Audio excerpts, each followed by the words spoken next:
હર ઘર તિરંગા અભિયાન અન્વયે લોકોમાં રાષ્ટ્રભાવના ઉજાગર થાય અને તિરંગા સાથેની આત્મીયતા વધુ સુદૃઢ બનાવવાના હેતુથી માણાવદર તાલુકા વહીવટી તંત્ર દ્વારા હર ઘર તિરંગા યાત્રા યોજાઈ હતી।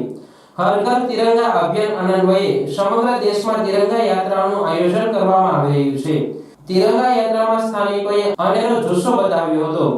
આ તિરંગા યાત્રામાં લાયન્સ સ્કૂલના 1500 થી વધુ વિદ્યાર્થીઓ સહિત લોકો જોડાઈ ગર્વભેર રાષ્ટ્રધ્વજ લહેરાવી રાષ્ટ્રભાવના ઉજાગર કરી હતી। આ તિરંગા યાત્રા 1 કિલોમીટર જેટલી લાંબી હતી। આ તકે માણાવદર મામલતદાર K J Maru, Manavadar police inspector Chetak Barot, chief officer MR Khichadiya, Lions સ્કૂલના આચાર્ય દેવેન્દ્રસિંહ ચોડાસમા, પાણી પુરવઠા બોર્ડ નાયબ ઇજનેર Ashwin Panjari, home guard commander JY Belim સહિત પોલીસ સ્ટાફ, હોમગાર્ડ જવાનો, GRD જવાનો ઉપસ્થિત રહ્યા હતા।